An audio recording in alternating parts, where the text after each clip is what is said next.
Saya cuma bilang ke Bim Bim saja, apakah 17 prinsip inilah yang membuat slang sukses? Dipelajari, iya betul.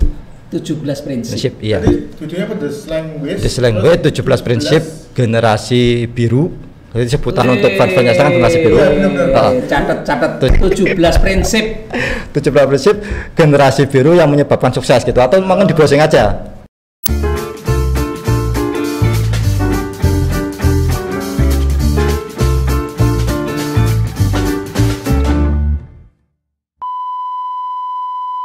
Jangan deh. Sing penting wani. Iya. Ah, cobalah. Kejutan ya. Apa? Kejutan ya. Terkejut. Tak cobalah. Wah, ini pagi hari ini kita kedatangan tamu yang luar biasa. Ya. 212 masih ingat? 212. Oh, eling to ya. Hah? Apa? Iku to. Ora. Lah apa tuh? Iya. Beliau nih luar biasa Pak Jumalah. Tamu kita pagi hari ini. Apa? Gitu. Beliau nih dipecat dari. Lah dipecat kok kita undang? Nah iya makanya itu. Nanti yang luar biasa itu karena. Oh iya.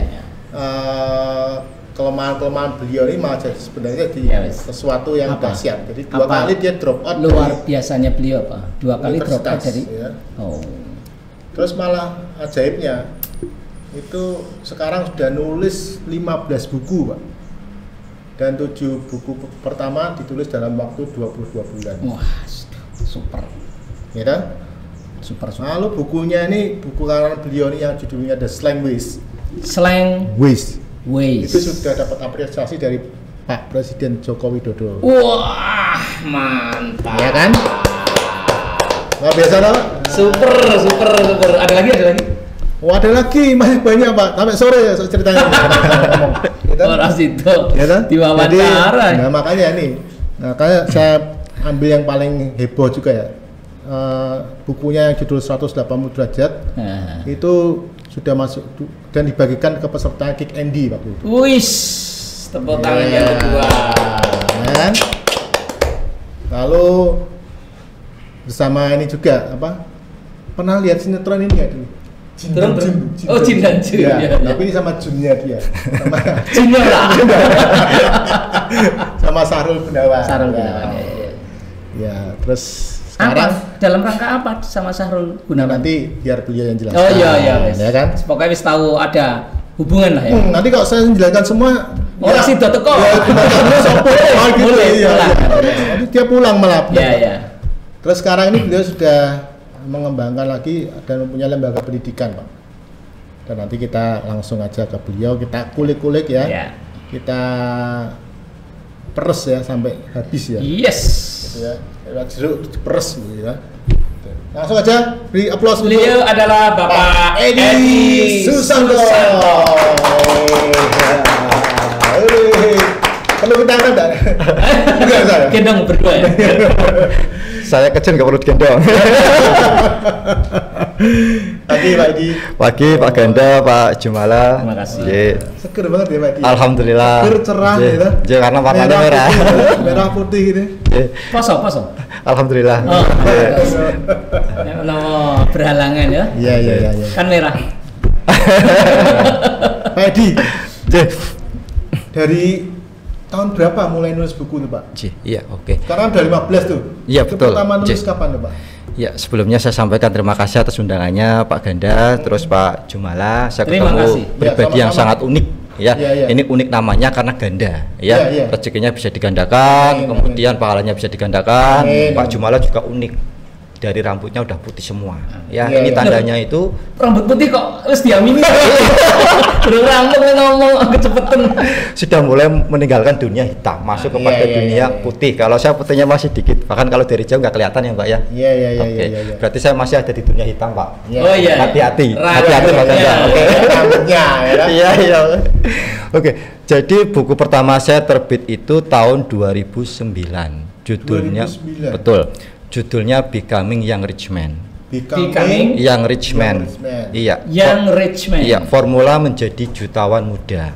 Itu waktu buku itu terbit, aku diizin tek-tekan karo kakak iparku. DC. Ya, dienyek, dihina, dihina. Kenapa? Sekarang dibully, betul. Kenapa? Gitu. Kowe omahe sing ngontrak, kendaraan sing motor wis nulis buku formula menjadi jutawan muda. Waduh, itu kok aku ngerti ya, aku melok ngece. Iya. Aku iya. Ternyata saya sama istri itu mengalami. Kalau yang namanya doa, kalau yang namanya ucapan adalah doa, tulisan adalah doa yang mustajab. Iya. Oke. Saya doa, tulisan adalah doa yang mustajab. Makanya kalau punya impian harus ditulis. Gitu gitu. Kalau perlu digambar juga. Ya. Enggak bangun ya? Enggak bangun ya. Biar mimpi terus ya, Pak. Ditulis digambar terus tempel. Anak muda, kalau punya impian tulis ya. Tulis gambar. Terus taruh mana, jendela apa? Taruh di tempat yang sering dilihat biasanya apa gitu cermin ya Mbak ya. Iya, misalnya gitu. Saya pengen punya mobil gitu kan, tulis di cermin. Betul. Nah, aku nanti yang ngocok ya. Yang ngocok kan kelihatan. Oh. Tulisannya ya. Cuma yang namanya impian itu tidak seperti Bandung Bondowoso membangun 1000 candi dalam satu malam. Nah, baru 2009, 2017 baru bisa beli mobil, kemudian 2019 baru bisa bikin rumah. Tetapi itu semua itu sudah di dalam pikiran. Lah nek aku DC kok iso nulis formula menjadi jutawan muda. Lo pendapatan 1 juta kok ya jutawan toh. Bener kok Pak? Iya. Betul Pak. Kalau pendapatan 1 miliar disebut miliarder. Makanya pede aja ya. Jadi kalau misalnya udah punya 1 juta per bulan berarti jutawan. Cuma jutawannya rupiah, kalau bisa dolar. Iya. Benar ya. Iya, oke. Good. Jadi dari situ ya kita bisa ambil pelajaran bahwa tadi sudah disampaikan Pak Jumala yang namanya ucapan adalah doa, tulisan adalah doa yang mustajab. Tuliskan impian Anda. Itu Pak Ganda. Siap, Pak. Kok menengah ketoke kok terpaku temen ngene. Makane aku sih. Jadi terus becoming Young Rich Man itu didistribusi lewat mana waktu itu? Nah itu alhamdulillah itu juga masuk proyek ya. Saya masuk proyek waktu itu Departemen Pendidikan Nasional bisa dicek di setiap perpustakaan SMA, MA, SMK se-Jawa Barat pasti ada buku itu.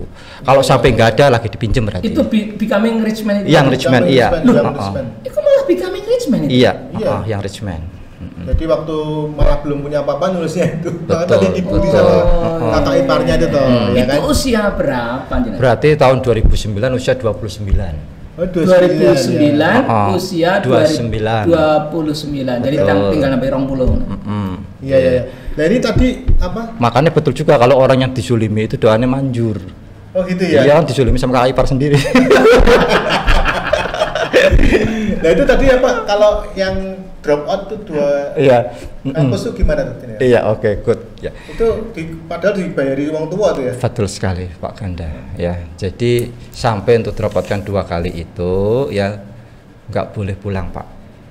Hampir 1 tahun nggak boleh pulang karena betul karena orang tua begitu kecewanya.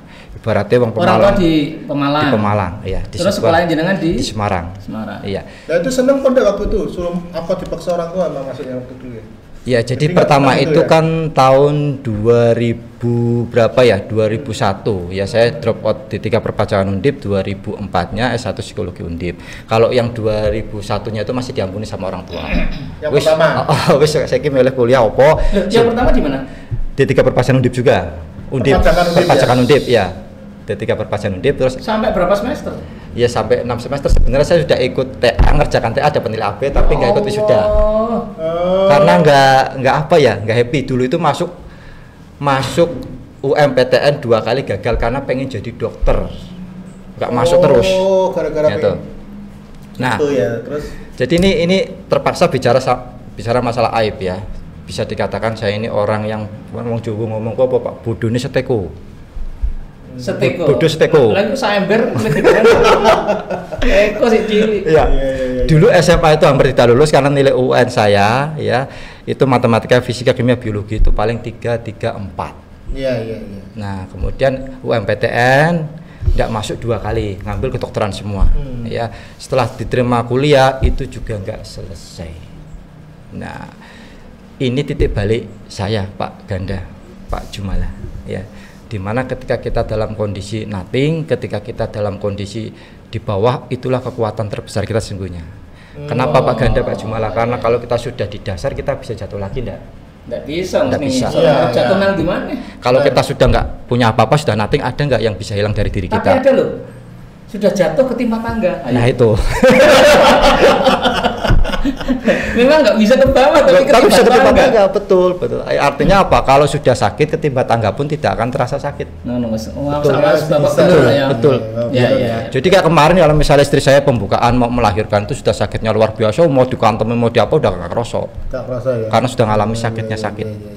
Nah, di situ titik balik. Yang drop out kedua ini, orang tua mesti marah lagi ya? Tidak marah lagi, diam aja, nggak boleh pulang. Nggak boleh pulang, ngono. Oh iya, langsung ini ya, ngei santai pore gitu. Wes langsung balik rumah. Ultimatum. Betul. Ya? Rumah. Terus waktu itu Pak Dik gimana? Nah disinilah. Masih bujang tapi ya ini ya? Masih bujang. Kalaupun nggak bujang, siapa yang mau Pak? Nggak ada kerjaan, nggak kuliah, nggak punya duit. Sekolah gendal ya. Iya. Nah, disinilah itu. Tambedik Pak. Iya. Tambedik ya. Disinilah saya baru sadar gitu bahwa ketika kita bisa menjalani kegagalan dengan tepat, pasti ujung-ujungnya kita bisa memberi manfaat. Dan inilah yang oleh kebanyakan orang disebut sebagai kesuksesan. Tapi bagi saya sih yang penting bagaimana kita bisa menjalankan setiap kegagalan, setiap kesalahan yang kita lakukan, setiap kejatuhan yang kita alami itu dengan tepat. Waktu itu ketika ya sudah drop out, uang kiriman otomatis di stop ya toh, saya nggak ada kerjaan sampingan apa-apa, otomatis sudah tidak punya uang sepeser pun. Untungnya waktu itu saya pengecut, nggak berani bunuh diri. Saya juga pengecut, nggak berani mencuri. Jadi pengecut ada manfaatnya juga. Iya. Posisi di Semarang ini ya? Posisi di Semarang. Akhirnya saya ngakali teman. Waktu itu 2004 kurang lebih saya butuh duit 300.000. Gitu. Saya bilang ke teman, tolong dong, saya lagi butuh uang berapa, gitu, 500.000, gitu. Wah saya nggak punya duit, adanya berapa? 20.000, enggak apa-apa 20.000. Ke teman lain juga ngomong, yang sama adanya berapa? 10.000, kumpulin 10.000. Nah terus kemudian dapat duit 300.000, 50.000 langsung saya buat fotokopi brosur menawarkan jasa les privat. Karena aku ya bisone les privat, karena aku bisone yang ngono. Ngeles siapa? Ngelesin SD matematika. Saya bisanya itu, saya yang lain nggak bisa. Mau reparasi komputer, reparasi motor, mau apa sih nggak bisa. Bisanya itu, karena dulu saya pernah ranking 1 dari kelas 1 sampai kelas 6. Nah, jadi saya kelingan, ternyata saya bisanya itu. Les matematika ya? Betul. SD ya? Betul. SD ya? Ngakali teman lumayan berhasil, walaupun mungkin ada 20 apa 50 teman ngasih 10-20 kumpul ke rapor. Ngakali teman. Ya, sekarang saya pikir lagi. Saya harus ngakali customer ini Pak, gitu. Tak akali, saya janjikan bayar 6 bulan di muka, nilai ada yang di bawah 7 saya kembalikan. Nah, saya nggak tahu nanti di bulan ke-8 kalau kembali duit dari mana, yang penting bisa urip sih. Mulai pinter bisnis. Iya. Ini karena kepepet atau kemana Bang? Betul, karena kepepet soalnya. Karena sudah nggak ada jalan yang lain. Nah, tapi kan beliau tadi sampaikan karena beliau pengecut untuk mencuri untuk bunuh tidak diri. Berani bunuh diri ya. Betul. Akhirnya pengecut itu yang begitu tuh loh, keren. Itu pengecut yang keren ya kan? Iya. Akhirnya singkat cerita jalan itu kelasnya. Jalan. Dan alhamdulillah ternyata itu ya saya bimbing itu memang dasarnya sudah pinter sih. Jadi nggak ada nilai 7 semuanya, itu di atas 8. Jadi garansi itu nggak keluar. Dia juga pinter. Golek sing di kursus itu sing pinter-pinter. Iya, diseleksi sih. Jadi mesti pinter dadine apik ya kan? Iya. Nah, dari situ akhirnya ya saya kumpulkan Pak Jumala, Pak Ganda ya. Pengalaman-pengalaman hidup tadi itu saya refleksikan, ditambahkan dengan studi literatur ratusan buku yang sudah saya baca menjadi sebuah buku. Nah, 2009 itu ya? Iya betul, buku perdana. Kemudian. Tapi udah nikah itu? Sudah. Sudah. Kemudian banyak. Nah itu tadi. Wong gendeng ketemunya ya karena wong sableng gitu. Padahal istri saya itu sarjana matematika dari Undip. Jadi beruntung ya, wong bodoh ketemu karo wong pinter. Iya, tapi ini ya bisa ketemu podo sing iso matematika lho Pak ya. Dulu satu organisasi di Ikatan Mahasiswa Pemalang. Sering bareng. Nah. Sama-sama orang Pemalang. Betul, tapi ketemunya di Semarang, Pak. Ora gara-gara Pak Enggo ya. Ora. Aduh. di satu organisasi kan sama-sama matematika. Oh kalau saya tariknya bukan karena iki bocah kok pinter banget orang, iki kok sableng banget. Gitu tenan. Ya terus. Tapi nek saiki zaman edan menurut Ronggo Warsito ya justru yang sukses itu orang yang edan. Iya. Cuma edan bukan berarti bukan konotasi yang merusak. Bukan yang rusak. Bukan berarti Pak Ganda pakai pakaian compang-camping senyum-senyum sendiri. Iya. Tapi edan di dalam berpikir. Iya. Nah, itu nanti edan dalam berpikir Pak Juma. Nah, nanti kita bahas Pak sampai di situ akhirnya saya mencapai sebuah konsep yang namanya paradok mindset Pak ini Pak, paradok mindset. Bagaimana kita bisa memberikan makna yang positif dari setiap kejadian negatif. Contohnya drop out 2 kali, madesu. Madesu apa? Ya, masa depan suram. Iya benar. Tapi bagi saya madesu masa depan sukses. Itu paradoknya. Kenapa? Karena tertutup peluang menjadi karyawan, tetapi terbuka lebar-lebar menjadi pengusaha. Jadi ini ya, mau 10 tuh, M10 tuh ya, nggak ada ya? M10 apa aja? M10? M10 apa aja? Enggak M16 ya, M10 ya? M10 ya. Jadi mantep ya? Tangan, oh gitu. Iya. Macam-macam, mantu minggat. Oh, mantu minggat, iya. Kalau saya malah justru memerangi P7. P7 itu apa? P7 apa Pak? Ngerti? Pergi pagi, pulang petang, penghasilan pas-pasan. Wes kesel jare kerja ora, kesel berarti kerja di uang orang duite. Oke, siap. Ya. Jadi harusnya begini, Pak Jumala, Pak Ganda, kita semakin lama bekerja itu harusnya kesibukan menurun tapi pendapatan meningkat. Jangan dibalik. Ya, kesibukannya meningkat, pendapatannya jauh. Ada yang salah. Nanti masuk kaum P7. Harusnya masuk ke kaum D7 Pak Jumala. Apa itu? Duduk diam diri, duit datang dengan deras. Nah, itu bukan berarti kasih loh. Nah itu, jadi bagaimana sih nanti kita bisa menciptakan sistem, kita bisa bikin tim, sistem sama tim itulah yang menghasilkan uang bagi kita. Dalam skala kecil kami di rumah itu sudah melaksanakannya. Saya sebagai bapak rumah tangga kalau sehari 8 jam kerja itu hampir 5 jam ngurus anak. Tetapi karena polanya kita dari awal, kita itu tidak mau cari uang di luar, kita akan panggil uang ke dalam.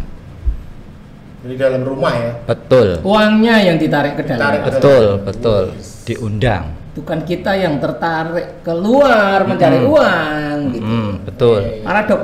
Iya. Tapi diundang, ya bukan dengan. Itu saya ada bumbu kacang tuh. Karedok Pak, karedok. Oh itu karedok ya? Itu ya? Oh iya. Jadi bukan dengan melakukan ritual babi ngepet atau tuyul itu bukan. Ya, jadi simple. Kita bikin aplikasi, kita tawarkan kemitraan. Sekarang ada 10 kota. Itu siapa yang mau punya bimbel, kita yang sudah. Yang bimbel itu. Yang bimbel iya. ini ya. Yes. Kita akan suplai tenturnya ke sana. Silahkan Anda cari siswanya. Nanti kita kasih profit 15%. Kemudian Anda mau mendaftarkan, mau menghitung fee Anda berapa itu sudah ada aplikasinya, tinggal dihitung aja. Kalau mau daftar gimana caranya? Nanti di kita taruh di deskripsi. Bisa. Oke, seperti itu. Sehingga di rumah ya punya banyak waktu gitu kan. Kita cuma kontrol, kalaupun memang butuh evaluasi paling saya alokasikan malam hari via Zoom. Nah, jadi begitu. Nanti kita akan terus kembangkan ya, sehingga step by step kita akan masuk ke D7. Duduk diam diri, duit datang dengan deras. Itulah. Biasa. Keren. Pak Ganda. Iya, Pak. Terlalu banyak yang harus ditanyakan. Ya, aku pengen tanya tentang, kita belum ngupas bagaimana kejadiannya bisa sampai ke dapat apresiasi dari Pak Jokowi. Buku yang tadi ya, The Slang Way ya. Tanya gimana Pak? Iya. Jadi ini usaha saya malah nol Pak. Ya Pak Jumala, usaha saya nol. Ini semua adalah usaha dari manajemen Slang. Saya cuma nulis saja. Nah, saya 3 hari itu di sana interview dengan manajemen Slang. Iya. Jadi beliau ini waktu itu ke Potlot, Gang Potlot, ketemu sama Bim sama Bunda Yvette, kita interview ke sana. Saya sebelumnya itu sudah punya konsep. Ini loh. Jadi ada slang itu apa? Maksudnya memang itu Pak Edi punya inspirasi, saya harus ke Potlot nulis tentang slang itu atau apa? Ya, jadi kan lihat di TV, baca di media, wong koyo ngono slengean kok iso sukses. Apa yang menyebabkan dia sukses? Oh iya. Jadi The Slang Way itu bukan biografinya Slang, karena sudah banyak yang nulis biografinya Slang. Iya. Tapi wong koyo ngono kok iso sukses. Betul. Slengean saya sukses. Betul. Yang kedua gitu. Nek wong ngono bisa sukses, ojo nganti generasi muda itu salah nyontoh. Sing dicontoh apa? Mabuke, ekstasine, pergaulan bebas. Ada sisi yang membuat dia bisa mencuat itu apa ya? Itu sisi itu yang harusnya dicontoh. Dengan sisi negatifnya ya. Betul, jangan salah nyontoh gitu. Contoh lagi begini, Pak Ganda, Pak Jumala gitu. Kebanyakan orang lihat orang kaya itu nyontohnya salah. Gitu loh. Dan nanti kalau nyontohnya salah bukannya kaya, malah tekor. Sing dicontoh itu apa? Orang kaya duwe mobil. Wah, ini belum aku nyicil mobil. Orang kaya umai gede. Kemudian nyicil rumah gede.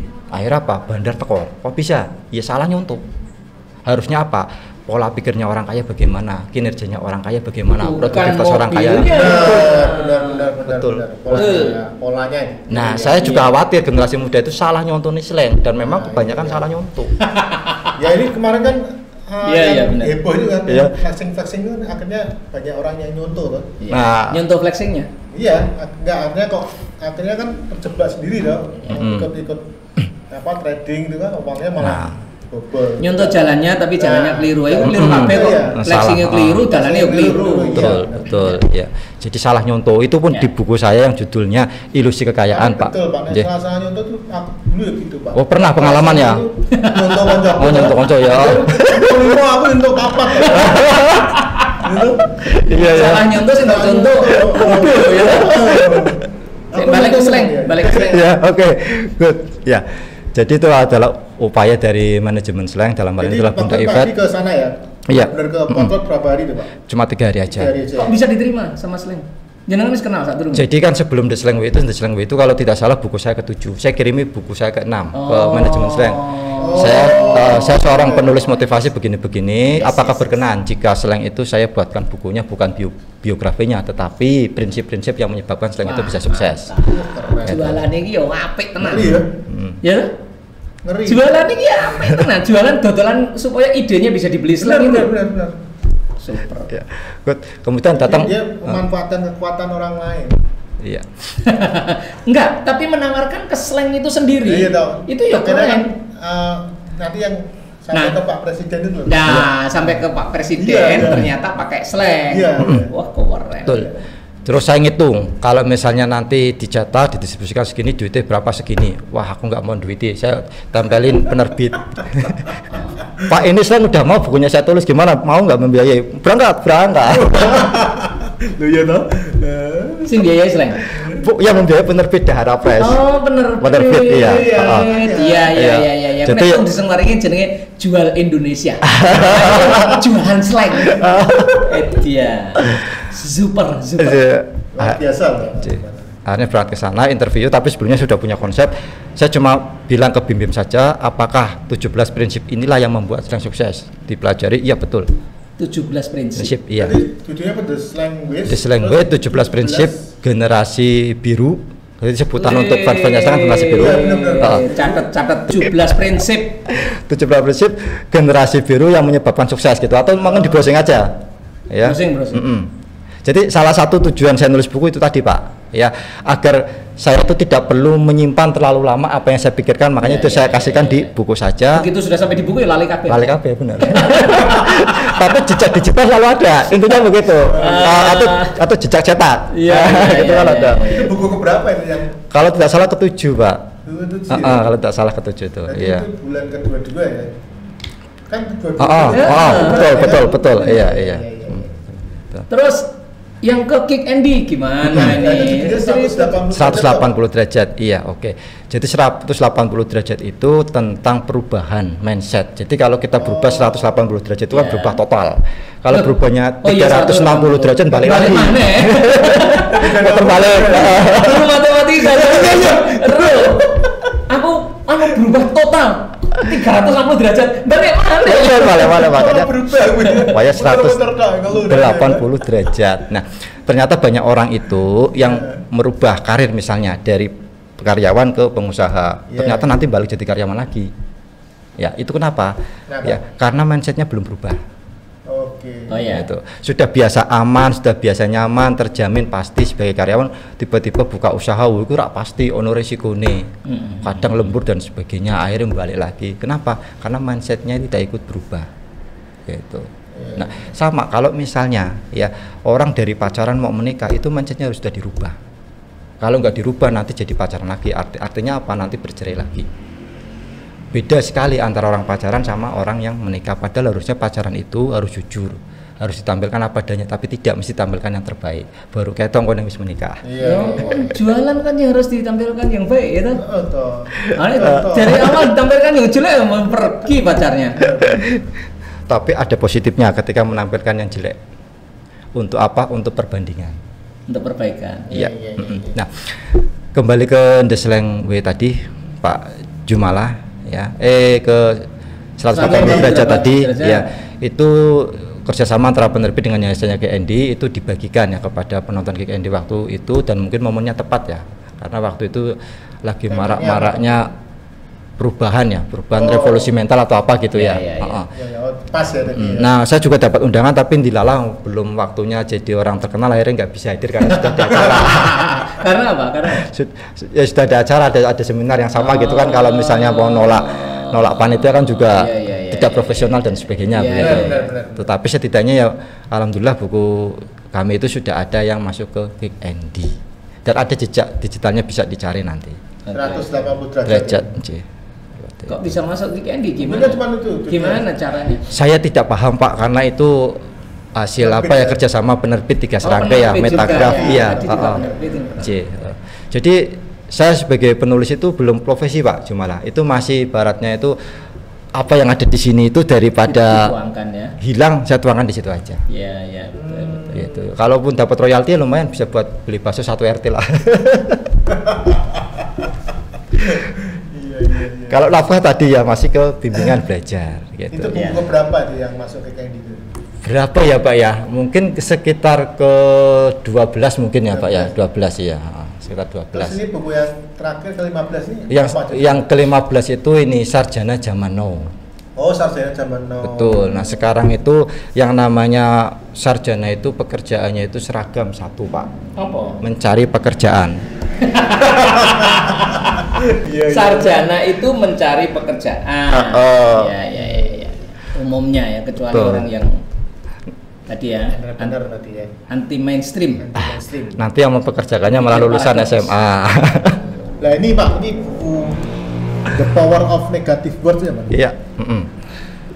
Ini ada buku yang luar biasa. Iya. The Power of Negative Words. Saya ini aliran positive thinking, saya nggak tahu isinya buku ini apa. Nanti kita lihat saja. Bertumbuh dari kekuatan kata-kata negatif. Ini tadi paradok ya? Ya paradok. Ini apa tuh misalnya apa? Misalnya contohnya gimana? Sekarang saya minta ya 1 Pak Ganda, 2 Pak Jumala menyebutkan kata negatif. Boleh yang paling dibenci. Ya, coba nanti saya akan berikan makna positifnya sehingga kita bisa bareng-bareng menggali kekuatannya itu apa.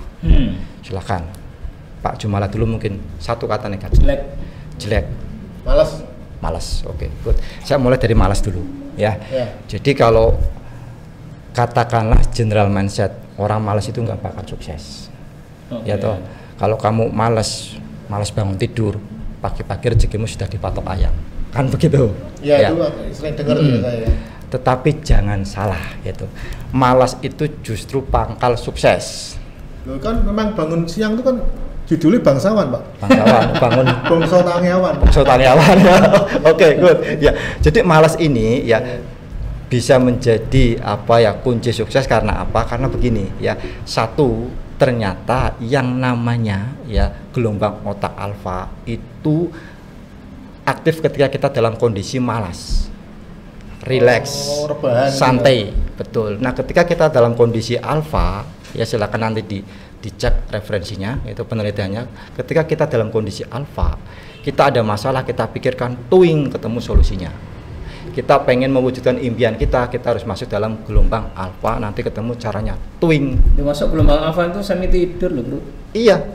Nah, sekarang malas saja. Betul. Bro. Sekarang kalau Pak Jumala itu dalam kondisi semangat, bisa tidur nggak? Nggak bisa. Nah, harus nyantai, harus rileks. Bahkan Thomas Alva Edison, satu-satunya penemu yang saat ini rekornya tidak terpecahkan, memiliki hak paten atas nama pribadi, itu sering memanfaatkan gelombang alfanya sampai delta. Jadi dia itu bawa ember, santai sambil tiduran. Tapi tidurannya itu bukan mikirin utang Pak. mikirin masalahnya ini bola lampu biar nyala bagaimana, penemuan bagaimana gitu. Akhirnya tertidur. Ketika saya mikirin, karena memang orang tidur itu kan pasti embernya lepas. Biar akhirnya ditanya, aha, ketemu jawabannya. Jangan mikir utangnya mau ketemu jawabannya juga ya. Nah, jadi kan bisa iya, beneran ketemu jawabannya. Oh iya kan. Gampang tuh nek buku gampang nek bayar. Tapi ada filosofinya juga. Iya. Jadi satu. Berpikir itu kalau sampai terbawa mimpi, jadi satu saya simpan saya. Kalau berpikir itu sampai terbawa mimpi dan mau bangun tidur juga itu mimpinya. Wah, itu keren. Betul. Ya, masuk itu ke dalam bawah sadar. Hidupnya itu. Iya. Jadi itu tadi ya. Satu. Kita dalam kondisi tertentu dan harus meluangkan waktu tertentu untuk bermalas-malasan. Bermalas-malasan untuk menciptakan dan melahirkan gelombang alfa, kemudian kita memikirkan ya masalah kita. Mau peningkatan income boleh, hubungan yang makin harmonis dengan istri boleh, atau apapun itu nanti ketemu di situ. Serajin-rajinnya kita harus menyediakan waktu untuk bermalas-malasan. Tetapi itu tadi harus mengajukan sebuah permasalahan untuk dicarikan solusinya. Yang kedua, justru malas itu pangkal kreatif. Wah, malas ngapal ke buku sakmono, malas ngapal ke pelajaran. Akhirnya apa? Berkreasi, menciptakan hard disk boleh, flash disk boleh, chip boleh. Karena dia malas. Untuk mengingat tadi ya toh, wah malas saya ke fotoku di after musuhe bikin teknologi kamera sekarang. Itu orang yang malas seperti itu, justru malas pangkal kreatif. Nah itu makna positifnya gitu ya. Jadi serajin-rajinnya kita harus menyediakan waktu untuk bermalas-malasan, untuk memikirkan jalan keluar, solusi atau terobosan dari permasalahan kita. Yang kedua, malas itu justru menumbuhkan kreativitas karena kita itu sudah jenuh. Nah ini kata negatif lagi, sudah jenuh, sudah bosan dengan cara-cara yang sudah biasa, dengan alat-alat yang sudah biasa, maka kita harus menemukan sesuatu yang bisa lebih cepat, bisa lebih hemat, bisa lebih singkat. Nah itu malas. Sekarang jelek ya, jelek itu bisa menjadi sebuah aset. Pak Jumala kalau disuruh milih, punya istri yang hidungnya pesek sekali atau yang mancung? Yang mancung sama mesti ya. Nah apa? Kalau punya istri juga milihnya hidungnya pesek atau yang mancung. Walaupun sebenarnya di batin itu saya itu suka yang pesek tapi malu sama tetangga diajak terus. Saya juga yakin Mbak, kalau yang namanya perempuan hidung pesek itu pasti malu, tapi kalau hidung mancung itu mesti bangga. Iya toh. Nah, your weakness is your power. Ya, kekuatan terbesarmu ada di dalam kelemahan terbesarmu. Ya, jadi hidung yang pesek bagi seorang wanita itu ketika penggunaannya tepat itu adalah sebuah kekuatan tanpa tanding. Contohnya sudah ada Yati pesek. Itu jadi brand, jadi menyebabkan dia dipanggil kemana-mana, bisa menjadi sumber income dia. Kalau mancung nggak bisa seperti itu. Perempuan. Kalau laki-laki Pak, jenengan lebih milih yang gede dhuwur apa cebol? Dhuwur. Cebol itu satu kelemahan laki-laki apa kelebihan laki-laki?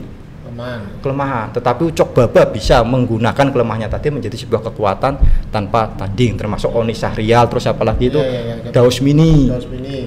Ya kadang Daus Mini bojone lu ayu kok saka awake dhewe, Pak. Ya ora. Nah itu tadi. Your weakness is your power. Jelek bisa menjadi sebuah kekuatan. Ya jadi aku tuh jeleknya orang iso dodolan. Nah itu juga bagus. Saya itu jeleknya nggak bisa ngajar matematika, fisika, kimia, SMP, SMA, biasanya mau SD. Tapi justru itu kekuatan. Kenapa? Karena kalau saya bisa ngajar matematika, fisika, kimia, muridnya tak ajarku dewi. Ini cuma tak ajar aku dewi maksimal satu hari saya bisa ngajar 3 sesi.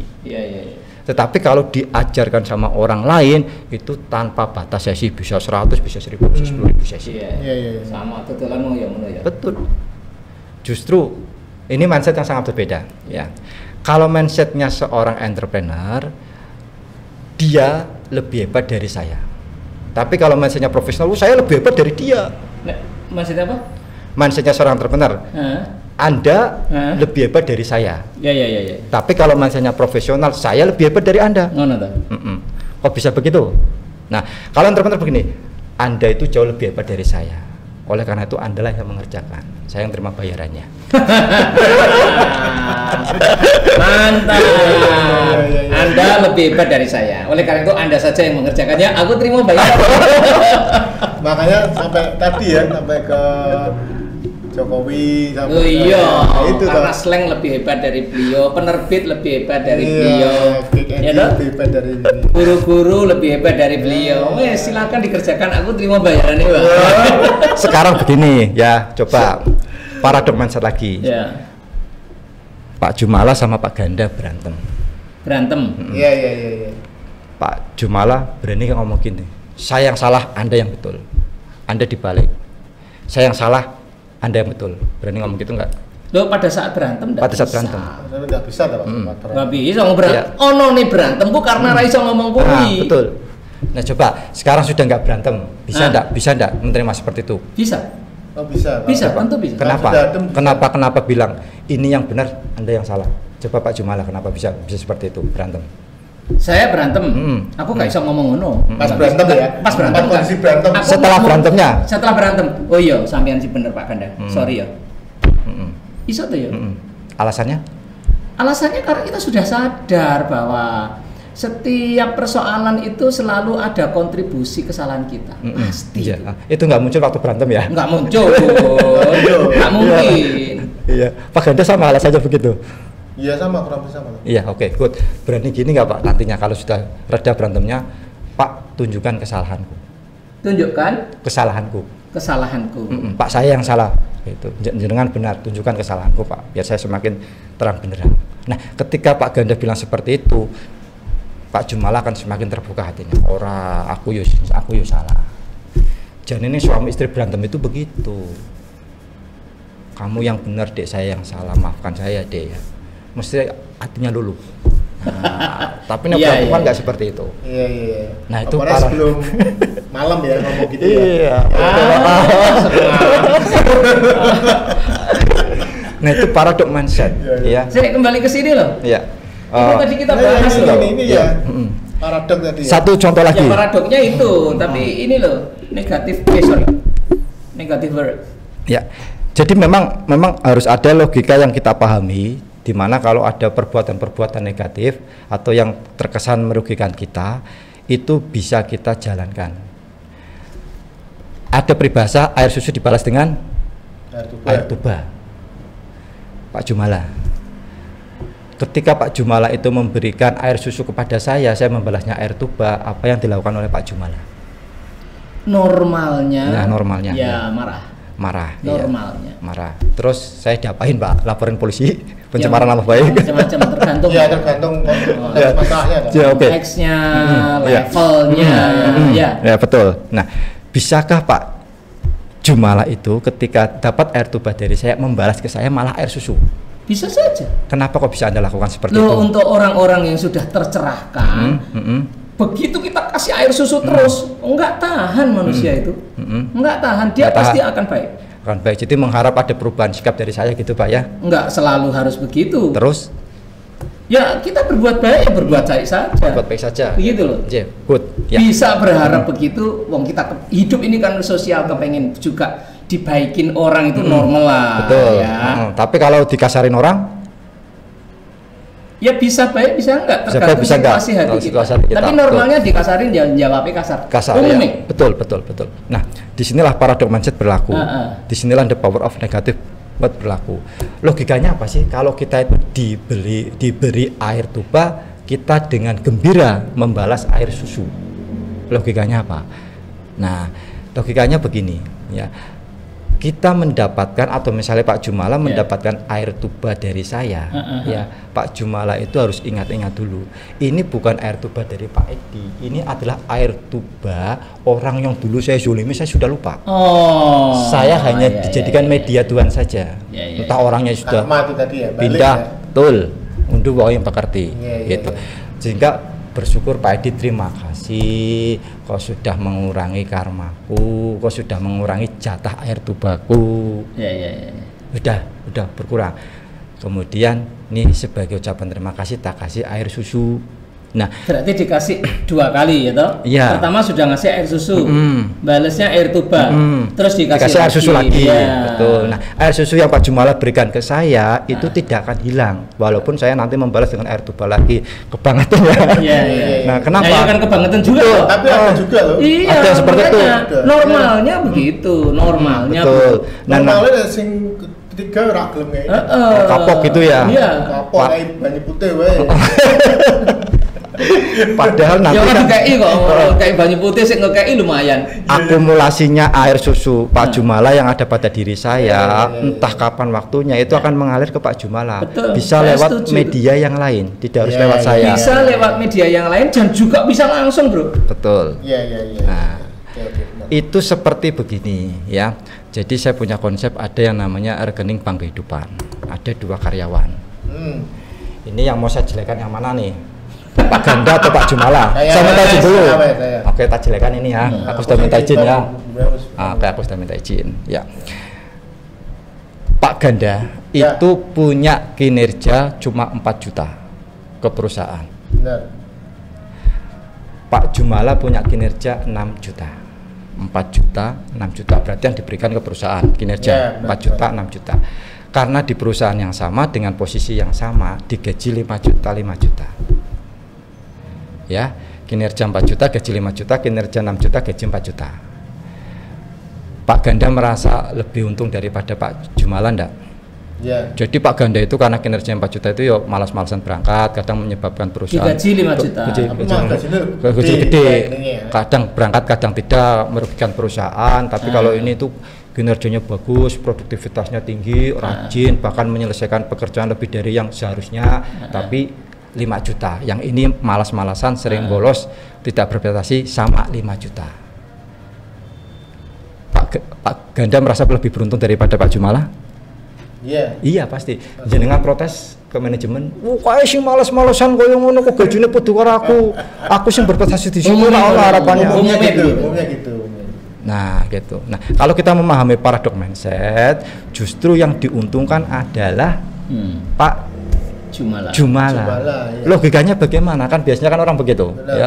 Nah, gitu. Jangan seperti kalau sudah beriman meyakini nggak perlu logika, perlu bro. Nanti kalau nggak dikasih logika gampang Anda sesatkan begitu. Ya enggak. Jadi iman itu perlu logika juga. Ya. Tapi logika tanpa logistik anarkis loh, Pak. Betul, setuju. Logistik dulu baru logika jalan.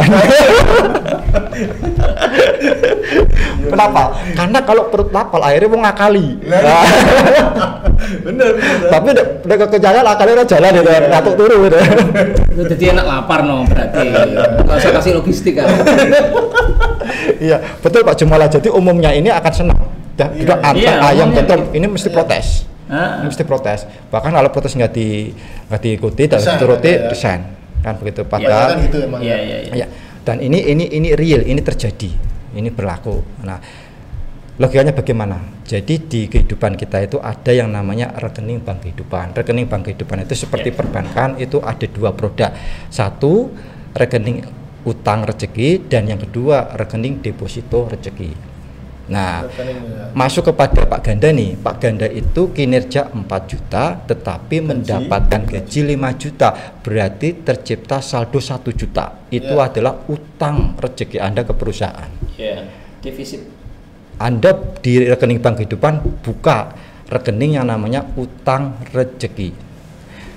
Kondisinya Pak Jumala dibalik. Pak Jumala itu kontribusi ke perusahaan 6 juta tetapi menerima gaji 5 juta, ada haknya Pak Jumala yang tidak dibayarkan oleh perusahaan. Nah, dengan aturan seperti bagaimana akhirnya tetap nggak dibayarkan, akhirnya Pak Jumala punya selisih 1 tapi surplus.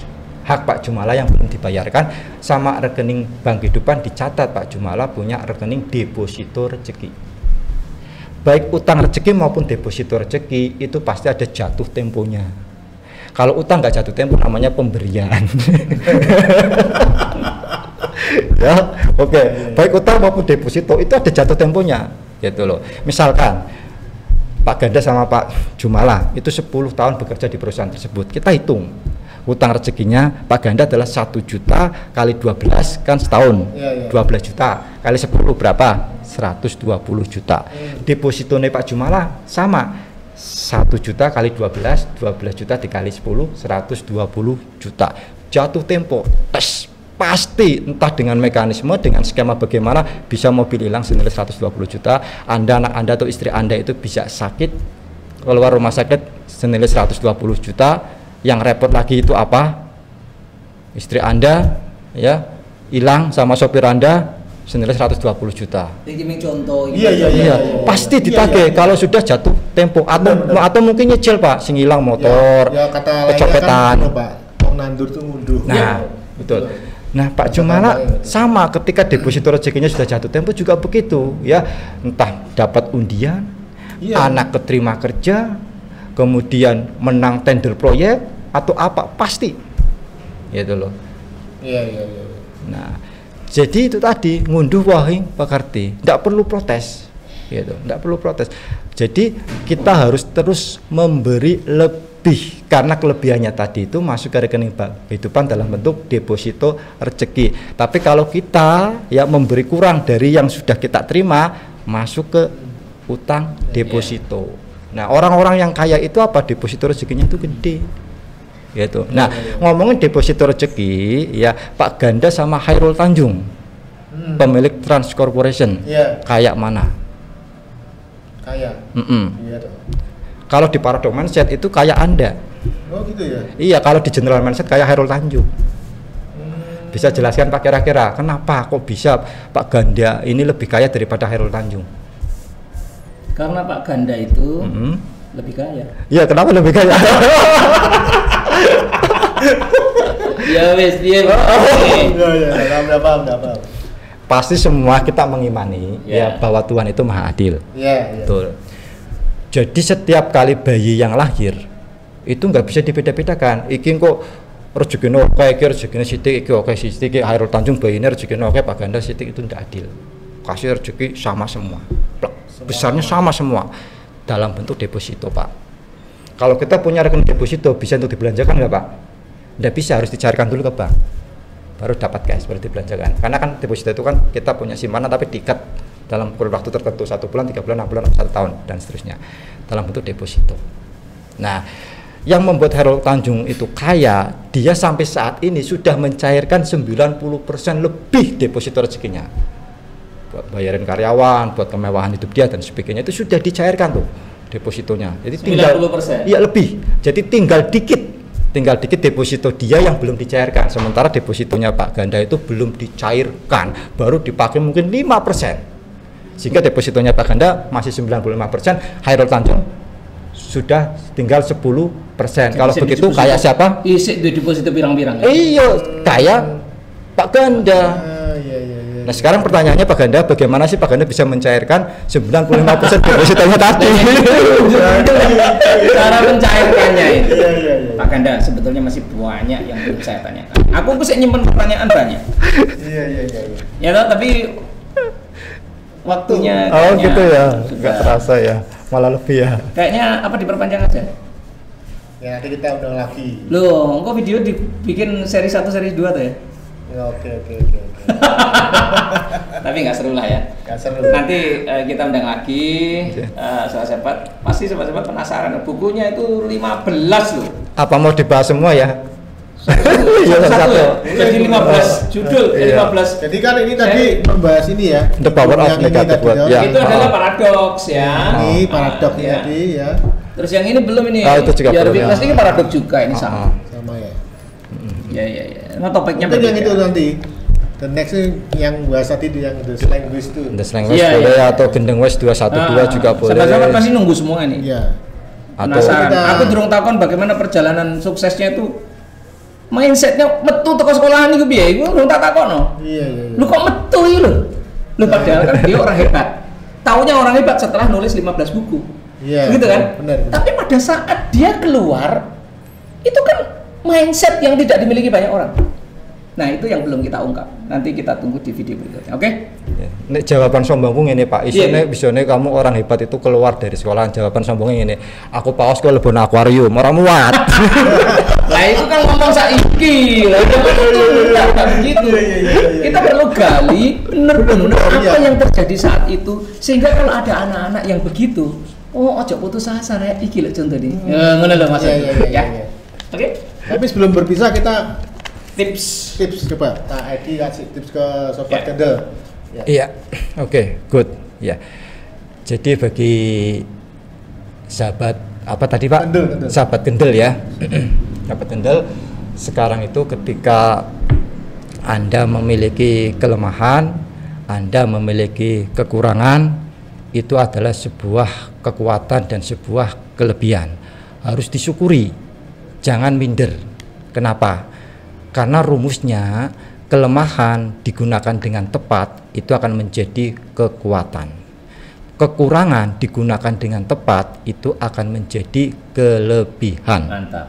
Contohnya tadi, kalau kelemahan fisik seorang wanita, hidungnya pesek, jadilah Yati pesek, jadilah Ucok Baba, atau mungkin Tukul Arwana ya, yang penampilannya juga Desoni dan sebagainya ya. Kemudian kalau yang non fisik, misalnya terbatasnya pendidikan ya, Anda nggak bisa jadi karyawan dengan gaji tinggi karena Anda nggak punya ijazah, nggak punya gelar, jadilah wirausaha. Dan karena itu satu-satunya pintu Anda bisa fokus di situ, Anda bisa menjadi pengusaha yang sukses. Jadi sebenarnya Tuhan itu tidak pernah memberikan kita kelemahan, kekurangan, tidak pernah.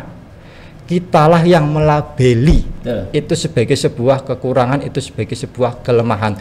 Drop out 2 kali kelemahan, tidak, itu orang yang melabeli ya. Drop out 2 kali itu sebuah kekuatan agar fokus untuk bisnis, tidak melamar pekerjaan ya. Kemudian drop out 2 kali bukan profesor, itu satu kelemahan, tidak, itu bisa untuk dijadikan sebuah kekuatan, menulis buku yang simpel, yang sederhana. Kenapa? Karena bukan profesor, enggak kompleks-kompleks.